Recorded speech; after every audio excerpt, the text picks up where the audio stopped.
Kuwait আন্তর্জাতিক বিমানবন্দরে ইরানের হামলায় এক ভারতীয় নিহত এবং ৬০ জনেরও বেশি আহত হয়েছেন। আহতদের মধ্যে ৪ জন বাংলাদেশি বলে জানিয়েছে বাংলাদেশ দূতাবাস। স্থানীয় সময় বুধবার কুয়েতের বাংলাদেশ দূতাবাস এক বিজ্ঞপ্তিতে এই তথ্য নিশ্চিত করেছে। বিজ্ঞপ্তিতে বলা হয়, পশ্চিম এশিয়ায় চলমান আঞ্চলিক সংকটের প্রেক্ষাপটে সম্প্রতি কুয়েত আন্তর্জাতিক বিমানবন্দরে ড্রোন ও ক্ষেপণাস্ত্র হামলার ঘটনা। এদিকে এক বিজ্ঞপ্তিতে দূতাবাস জানায়, কুয়েত সরকারের নির্দেশনা অনুযায়ী এই ধরনের বিশেষ পরিস্থিতিতে ঘটনাস্থলের রকেট বা ড্রোন হামলার ছবি তোলা কিংবা ভিডিও ধারণ করা কুয়েতের আইন অনুযায়ী দণ্ডনীয় অপরাধ। ইরানে হামলা চালানোর ক্ষমতা সীমিত করতে একটি প্রস্তাব পাশ করেছে যুক্তরাষ্ট্রের প্রতিনিধি পরিষদ, হাউস অব রিপ্রেজেন্টেটিভস। এদিকে কুয়েত বা বাহরাইনে নতুন করে চালানো হামলাকে আত্মরক্ষামূলক হিসেবে অভিহিত করেছেন ইরানের পররাষ্ট্রমন্ত্রী আব্বাস আরাকচি। এর মধ্যে ডোনাল্ড ট্রাম্প আবারও বলেছেন, সংঘাত নিরসনে এই সপ্তাহের শেষে ইরানের সঙ্গে একটি চুক্তি হতে পারে। অন্যদিকে মার্কিন পররাষ্ট্র দপ্তর এক বিবৃতিতে জানিয়েছে, ইসরায়েল ও লেবানন একটি যুদ্ধবিরতি প্রস্তাব বাস্তবায়নে সম্মত হয়েছে। বিস্তারিত মনিরুজ্জামান বাবুর প্রতিবেদনে। যুক্তরাষ্ট্র ও ইরানের মধ্যে নতুন করে পাল্টাপাল্টি হামলা এবং কুয়েত আন্তর্জাতিক বিমানবন্দরে ইরানের ড্রোন হামলার ঘটনায় মধ্যপ্রাচ্যে উত্তেজনা আবারও চরম আকার ধারণ করেছে। কুয়েত ও বাহরাইনে চালানো সাম্প্রতিক হামলাকে আত্মরক্ষামূলক পদক্ষেপ হিসেবে দাবি করেছেন ইরানের পররাষ্ট্রমন্ত্রী আব্বাস আরাকচি। এক্সে দেওয়া এক পোস্টে আরাকচি বলেছেন, ইরানি বাহিনী মূলত সেসব স্থাপনাকে লক্ষ্য করে এই হামলা চালিয়েছে যা মার্কিন বাহিনী বেসামরিক নৌ চলাচলে আক্রমণ করতে এবং যুদ্ধবিরতি লঙ্ঘন করতে ব্যবহার করে থাকে। এছাড়া যুক্তরাষ্ট্রের সঙ্গে আলোচনায় কোনো অগ্রগতি না হলেও যোগাযোগের পথ খোলা রয়েছে বলে জানিয়েছেন আরাকচি। তবে কুয়েত ইরানের এই দাবি অস্বীকার করেছে। কুয়েতি পররাষ্ট্র মন্ত্রণালয় এক বিবৃতিতে বলেছে, অন্য কোনো দেশের বিরুদ্ধে আগ্রাসনে কুয়েত তার ভূখণ্ড ব্যবহার করতে দেয়নি। ইরান যে দাবি করেছে তার কোনো ভিত্তি নেই। এদিকে মার্কিন প্রেসিডেন্ট ডোনাল্ড ট্রাম্প বলেছেন, ইরানের সঙ্গে আলোচনা খুব ভালোভাবেই চলছে এবং সংঘাত নিরসনে এই সপ্তাহের শেষে একটি চুক্তি হতে পারে। এই উত্তেজনার মাঝেই কংগ্রেসের অনুমোদন ছাড়া ট্রাম্পের ইরানে হামলা চালানোর ক্ষমতা সীমিত করতে একটি প্রস্তাব পাশ করেছে যুক্তরাষ্ট্রের প্রতিনিধি পরিষদ, হাউস অব রিপ্রেজেন্টেটিভস। ওয়াশিংটনে ডেমোক্র্যাটদের আনা ওয়ার পাওয়ার্স প্রস্তাবটি 215-208 ভোটে পাশ হয়। তবে এটি কার্যকর হতে হলে সিনেটেও পাশ হয়ে আসতে হবে। অন্যদিকে ওয়াশিংটনে যুক্তরাষ্ট্রের সঙ্গে আলোচনার পর ইসরায়েল ও লেবানন একটি যুদ্ধবিরতি পুনর্বহাল করতে সম্মত হয়েছে। এক যৌথ বিবৃতিতে বলা হয়েছে, এই যুদ্ধবিরতি কার্যকর করতে হলে হিজবুল্লাহকে সব ধরনের হামলা সম্পূর্ণরূপে বন্ধ করতে হবে। এছাড়া উভয় পক্ষই পাইলট জোন প্রতিষ্ঠা করতেও সম্মত হয়েছে। মনিরুজ্জামান বাবু, ৭১।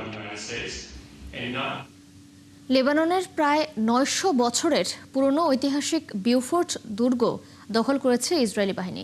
গত রবিবার যুদ্ধবিরতি আলোচনার মধ্যেই দুর্গটি দখল করার ঘোষণা আসে। ইসরায়েলের জাতীয় পতাকার ছবি সহ সামাজিক যোগাযোগ মাধ্যমে দুর্গের একটি ছবি প্রকাশ করে ইসরায়েলের প্রতিরক্ষা মন্ত্রী ইসরায়েল কাটস। এই দুর্গটি আরবিতে কালাত আল শাফিক নামেও পরিচিত। দুর্গটির অবস্থান লেবাননের দক্ষিণাঞ্চলের পাহাড় চূড়ায়। এখান থেকে লিতানি নদীর উপর নজর রাখা যায়। দর্শক আরও জানাচ্ছেন নাহিদা রিন্থি। ৯০০ বছরের পুরনো বিউফোর্ট দুর্গ হল ক্রুসেডারদের নির্মিত একটি ঐতিহাসিক ও কৌশলগত পাহাড়ি দুর্গ। লেবাননের দক্ষিণাঞ্চলে লিতানি নদীর তীরে প্রায় ৭০০ মিটার উঁচুতে অবস্থিত এই দুর্গটি আরব বিশ্বে কালাত আল শাকিফ নামেও পরিচিত। ১২ শতকে ক্রুসেডাররা এই দুর্গটি নির্মাণ করেছিল। এখান থেকে লিতানি নদীর ওপর নজর রাখা যায়। ক্রুসেডাররা দুর্গটির নাম রাখেন বিউফোর্ট। প্রাচীন ফরাসি ভাষায় এটির অর্থ সুন্দর দুর্গ। শতাব্দীর পর শতাব্দী এই দুর্গের নিয়ন্ত্রণ বহুবার হয়েছে হাত বদল। ক্রুসেডার শাসকদের কাছ থেকে এর নিয়ন্ত্রণ বিভিন্ন আঞ্চলিক শক্তির হাতে গেছে। এর মধ্যে ছিল অটোমান সাম্রাজ্য। উঁচু অবস্থানের কারণে এই অঞ্চলের অন্যতম গুরুত্বপূর্ণ প্রতিরক্ষা ঘাঁটিতে পরিণত হয়েছিল এটি। ফলে দুর্গটি যে পক্ষের নিয়ন্ত্রণে থাকত, সেই পক্ষ লেবাননের দক্ষিণাঞ্চলের বিস্তীর্ণ এলাকায় চলাচলের উপর নজরদারি রাখতে পারত। 1982 সালে লেবাননে ইসরায়েলি আগ্রাসনের সময় এটি দখল করেছিল ইসরায়েল। তবে 2000 সালে ওই এলাকা থেকে ইসরায়েলি সেনাদের প্রত্যাহার করা হয়।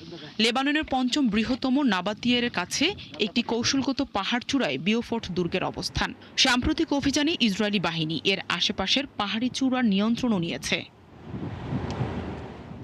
বিওফোর্ট দুর্গটি লেবাননের দক্ষিণাঞ্চলের সবচেয়ে গুরুত্বপূর্ণ সামরিক অবস্থানগুলোর একটি হিসেবে বিবেচিত হয়। দুর্গটি দখল করার কারণে ইসরায়েলি সেনারা দক্ষিণ লেবানন ও উত্তর ইসরায়েলের বিস্তীর্ণ এলাকার ওপর নজরদারির এক গুরুত্বপূর্ণ পর্যবেক্ষণ কেন্দ্র পেয়েছে। ইসরায়েলি কর্মকর্তারা বলেছেন, দুর্গটি দখলের উদ্দেশ্য ছিল হিজবুল্লাহর অবকাঠামো ধ্বংস করা ও ইসরায়েলি সীমান্তের কাছাকাছি গুরুত্বপূর্ণ উঁচু ভূখণ্ডের নিয়ন্ত্রণ নিশ্চিত করা। নাহিদা রিন্থি, ৭১। জাতিসংঘের সতর্কতায় নতুন করে বৈশ্বিক জলবায়ু বিপর্যয়ের আশঙ্কা তৈরি হয়েছে। সংস্থাটি বলছে, এবারের এল নিনো হতে পারে কয়েক দশকের মধ্যে সবচেয়ে তীব্র, যার প্রভাবে বিশ্বজুড়ে আবহাওয়ার স্বাভাবিক ধারা ভেঙে ভয়াবহ পরিস্থিতি তৈরি হতে পারে।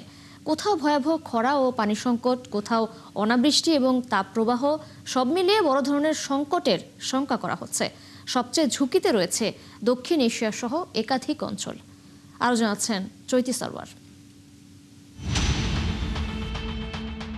বিশ্বজুড়ে আবহাওয়ার ধরনে যে অস্বাভাবিক পরিবর্তন দেখা দিচ্ছে তা এবার রূপ নিতে পারে বড় ধরনের জলবায়ু বিপর্যয়ে, এমনই সতর্কতা দিয়েছে জাতিসংঘের বিশ্ব আবহাওয়া সংস্থা WMO। সংস্থাটি জানিয়েছে, আসন্ন এল নিনো পরিস্থিতি কয়েক দশকের মধ্যে সবচেয়ে তীব্র হতে পারে। একে বলা হচ্ছে সুপার এল নিনো। এর প্রভাবে পৃথিবীর বিভিন্ন অঞ্চলে স্বাভাবিক আবহাওয়ার বৈশিষ্ট্য পুরোপুরি ভেঙে যাওয়ার আশঙ্কা রয়েছে। পূর্বাভাস অনুযায়ী অস্ট্রেলিয়া, ইন্দোনেশিয়া, দক্ষিণ এশিয়া এবং মধ্য আমেরিকার বড় অংশে বৃষ্টিপাত উল্লেখযোগ্যভাবে কমে যেতে পারে। এতে দীর্ঘস্থায়ী খরা, ভূগর্ভস্থ পানির স্তর নেমে যাওয়া এবং কৃষি উৎপাদনে ভয়াবহ চাপ তৈরি হওয়ার আশঙ্কা করা হচ্ছে। খাদ্য সরবরাহ ব্যবস্থাতেও অস্থিরতা দেখা দিতে পারে বলে সতর্ক করেছে সংস্থাটি। অন্যদিকে দক্ষিণ আমেরিকার দক্ষিণাঞ্চল, যুক্তরাষ্ট্রের দক্ষিণাঞ্চল, হর্ন অফ আফ্রিকা এবং মধ্য এশিয়ার কিছু এলাকায় অস্বাভাবিক ভারী বৃষ্টিপাত ও আকস্মিক বন্যার ঝুঁকি বাড়তে পারে। এতে নদী ভাঙ্গন, ভূমিধস এবং বিস্তীর্ণ এলাকায় অবকাঠামোগত ক্ষতির আশঙ্কা করা হচ্ছে। একই সাথে মধ্য ও পূর্ব প্রশান্ত মহাসাগরে হারিকেন বা ঘূর্ণিঝড় তৈরি হতে পারে। সংস্থাটি আরও বলছে, আগামী কয়েক মাসে বৈশ্বিক তাপমাত্রা স্বাভাবিকের তুলনায় অনেক বেশি থাকতে পারে। এতে প্রাণঘাতী তাপপ্রবাহ, পানি সংকট এবং জনস্বাস্থ্যের ওপর গুরুতর চাপ সৃষ্টি করবে। বিশেষ করে শহরাঞ্চলে বিদ্যুৎ ও পানি ব্যবস্থার ওপর অতিরিক্ত চাপ পড়তে পারে। ফলে তাপজনিত অসুস্থতা বৃদ্ধি, পতঙ্গবাহী রোগের বিস্তার এবং খাদ্য ও পানি ব্যবস্থার ওপর চাপ বাড়ার ঝুঁকি রয়েছে। বিশেষজ্ঞদের মতে, দক্ষিণ এশিয়ার দেশগুলো এরই মধ্যে তাপপ্রবাহ, অনিয়মিত বৃষ্টিপাত এবং কৃষিক্ষেত্রে অনিশ্চয়তার মধ্যে আছে। পরিস্থিতি আরও খারাপ হলে জনসংখ্যার বড় অংশ ঝুঁকিতে পড়তে পারে। চৈতি সরওয়ার, ৭১। চলতি বছরের দ্বিতীয়ার্ধে শক্তিশালী এল নিনোর প্রভাবে দক্ষিণ ব্রাজিলে ভয়াবহ বন্যা ও অতিবৃষ্টির ঝুঁকি দেখা দিয়েছে। বিশেষজ্ঞরা যেটি বলছেন, 2024 সালের ভয়াবহ বন্যার মতো পরিস্থিতি এড়াতে এখন থেকেই প্রস্তুতি নেওয়া জরুরি। একই সঙ্গে জাতিসংঘের আবহাওয়া সংস্থাও সতর্ক করেছে, এল নিনোর কারণে বৈশ্বিক তাপমাত্রা বৃদ্ধি এবং বিশ্বের বিভিন্ন অঞ্চলে আবহাওয়া পরিস্থিতি আরও ভয়াবহ হতে পারে। বিস্তারিত নাহিদা রিন্থির রিপোর্টে। এল নিনোর প্রভাবে আবারও ভয়াবহ বন্যার ঝুঁকিতে পড়তে পারে দক্ষিণ ব্রাজিল। আবহাওয়াবিদরা সতর্ক করে বলেছেন, চলতি বছরের দ্বিতীয়ার্ধে শক্তিশালী এল নিনো তৈরি হলে দেশটির দক্ষিণাঞ্চলে অস্বাভাবিক বৃষ্টিপাত ও আকস্মিক বন্যার আশঙ্কা রয়েছে। বিশেষ করে রিও গ্রান্দে দো সুল এবং সান্তা কাতারিনা অঞ্চলে পরিস্থিতি ভয়াবহ রূপ নিতে পারে বলে ধারণা করা হচ্ছে। সেপ্টেম্বর, অক্টোবর এবং নভেম্বর মাসে বৃষ্টিপাতের তীব্রতা সবচেয়ে বেশি হতে পারে। এ পরিস্থিতি মোকাবেলায় এখন থেকেই প্রয়োজনীয় প্রস্তুতি নেওয়ার আহ্বান জানিয়েছেন ব্রাজিলের বিজ্ঞানী ও আবহাওয়াবিদরা। এল নিনো একটি প্রাকৃতিক ঘটনা। মধ্য প্রশান্ত মহাসাগর থেকে দক্ষিণ আমেরিকা পর্যন্ত উষ্ণতর হয়ে ওঠে। এই ঘটনাটি সবসময় এমন একটি আবহাওয়াগত পরিস্থিতি তৈরি করে যা দক্ষিণাঞ্চলে বৃষ্টিপাতকে বাড়িয়ে দেয়।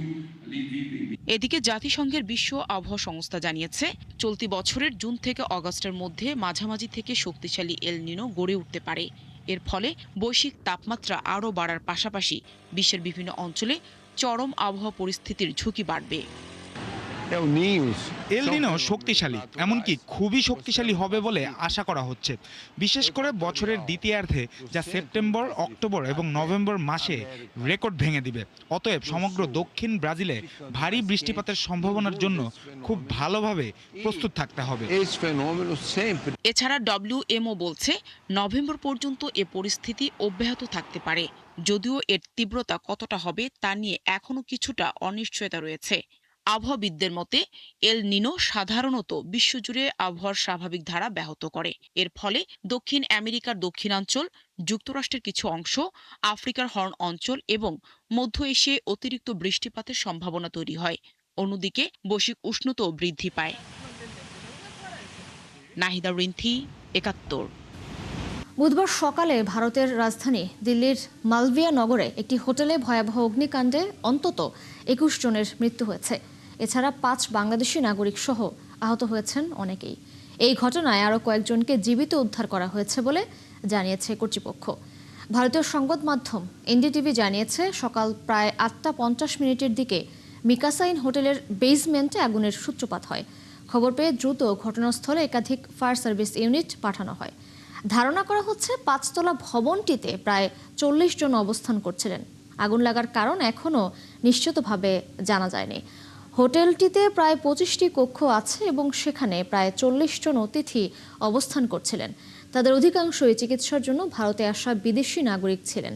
প্রতিবেদন অনুযায়ী আগুন লাগার সময় হোটেলের বেশিরভাগ অতিথি ঘুমিয়েছিলেন। কর্ণাটকের মুখ্যমন্ত্রী হিসেবে বুধবার শপথ নিয়েছেন কংগ্রেস নেতা ডিকে শিবকুমার। তার সঙ্গে শপথ নিয়েছেন আরও ১০ জন মন্ত্রী। এর মধ্য দিয়ে রাজ্যের রাজনীতিতে নতুন অধ্যায়ের সূচনা হতে যাচ্ছে। বুধবার স্থানীয় সময় বিকেল ৪টায় লোকভবনের গ্লাস হাউসে এই শপথ গ্রহণ অনুষ্ঠান অনুষ্ঠিত হয়। অনুষ্ঠানে রাজ্যপাল থাওয়ারচাঁদ গেহলট শিবকুমারকে পদ ও শপথ বাক্য পাঠ করান। শিবকুমারের সঙ্গে মন্ত্রিসভা গঠনের প্রথম দফায় আরও কয়েকজন মন্ত্রীও শপথ নেন। গত সপ্তাহে কংগ্রেস হাইকমান্ডের নির্দেশে বিদায়ী মুখ্যমন্ত্রী সিদ্দারা মাইয়া পদত্যাগ করার পর কংগ্রেস সংসদীয় দলের নেতা নির্বাচিত হন ডিকে শিবকুমার। বিশ্বজুড়ে চলমান সংঘাত এবং আঞ্চলিক উত্তেজনার প্রেক্ষাপটে ভারতীয় সেনাবাহিনীর সক্ষমতা বাড়াতে অভ্যন্তরীণ প্রতিষ্ঠানগুলোর কাছ থেকে $2 বিলিয়ন বেশি মূল্যের সামরিক ড্রোন কেনার পরিকল্পনা করছে নয়াদিল্লি। ব্রিটিশ বার্তা সংস্থা রয়টার্সের জানিয়েছেন এটি হবে ভারতের ইতিহাসে সবচেয়ে বড় ড্রোন ক্রয় উদ্যোগগুলোর একটি। এদিকে সরকারের সঙ্গে কাজ করার প্রতিরক্ষা শিল্প সংশ্লিষ্ট একটি সূত্র জানিয়েছে এই পরিকল্পনাটি বর্তমানে চূড়ান্ত পর্যায়ে রয়েছে এবং আগামী 18 থেকে 24 মাসের মধ্যে ড্রোনের সরবরাহ সম্পন্ন হবে বলে আশা করা হচ্ছে। ভিয়েতনামের প্রাচীন রাজকীয় শহর হুয়ে, সেখানে ইম্পেরিয়াল সিটির তিনতাম লেকে শুরু হয়েছে সাদা পদ্মের মৌসুম। লেক জুড়ে ফুটে থাকা শুভ্র পদ্ম আর সবুজ পাতার মেলবন্ধনে তৈরি হয়েছে অপার্থিব এক সৌন্দর্য, যা টানছে দেশি বিদেশি পর্যটকদের। দর্শক আরও জানাচ্ছেন আফসানা শাওন। ভিয়েতনামের তিনতাম লেককে স্থানীয়রা ডাকেন সেরিন লেক নামে। প্রতি বছরের মতো এবারও এখানে শুরু হয়েছে পদ্ম ফুলের মৌসুম। টেনে আনছে অগণিত পর্যটক। পদ্মের পাশে কেউ হাঁটছেন, কেউ ছবি তুলছেন, কেউ বা বসছেন পানির ধারে। অনেককেই ব্যায়ামও করতে দেখা গেছে সেখানে। লেকের পাশে সেতু আর পাড় জুড়ে ভিড় করছেন দর্শনার্থীরা। কেউ স্মৃতিবন্দী করছেন ক্যামেরায়, কেউ আবার উপভোগ করছেন সকালের নির্মল পরিবেশ। স্থানীয়দের অনেকেই দিনের শুরু করছেন এখানকার শান্ত পরিবেশে হাঁটাহাঁটি করে। অনেক মানুষ এখানে সকালে শরীর চর্চা করতে আসেন। তখন তিনতাম লেক তাদের আরেক ধরনের শক্তি দেয়, এই পদ্মের মিষ্টি আর ঐতিহ্যবাহী সুগন্ধ দিয়ে। হুয়ের সংস্কৃতি আর ঐতিহ্যের সঙ্গে জড়িয়ে আছে এই সাদা পদ্ম। 19 শতকে নগুয়েন রাজবংশের সময় তিনতাম লেককে ধরা হতো রাজকীয় রাজধানীর 20টি সেরা প্রাকৃতিক দৃশ্যের একটি হিসেবে। বিশেষ এই সাদা পদ্ম তখন রাজকীয় তত্ত্বাবধানে চাষ করা হতো। সম্রাটের দরবারে উপহার হিসেবে ব্যবহার করা হতো এই ফুল। এমনকি সম্রাটের চায়ে সুবাস ছড়াতেও ব্যবহৃত হতো এর পাপড়ি। পদ্মফুল হুয়ের নারীদের পবিত্রতা, সরলতা আর শান্ত স্বভাবের প্রতীক। তাই হুয়েতে এলে এই সৌন্দর্য উপভোগ করা আর ছবি তোলা অবশ্যই উচিত। কয়েক দশক আগে প্রায় হারিয়েই গিয়েছিল ঐতিহ্যবাহী এই সাদা পদ্ম। তবে সংরক্ষণ উদ্যোগের মাধ্যমে আবারও ফিরেছে তার পুরনো সৌন্দর্য। এখন প্রতি এপ্রিলেই ফুটে ওঠে এই শুভ্র পদ্ম, যেন নতুন করে মনে করিয়ে দেয় প্রকৃতি, ঐতিহ্য আর ইতিহাসের মেলবন্ধনই হুয়ের আসল পরিচয়। আফসানা শাওন, ৭১। এই ছিল এখনকার আয়োজনে। বিশ্বের আরো নতুন কিছু খবর ও বিশ্লেষণ নিয়ে দুপুর ১:৩০টায় আবারও হাজির হবে বিশ্বযোগ। সরাসরি সংবাদ অনুষ্ঠান দেখতে চোখ রাখুন ৭১-এর ফেসবুক পেজে এবং সাবস্ক্রাইব করুন ৭১-এর ইউটিউব চ্যানেল। থাকুন ৭১-এর সাথেই।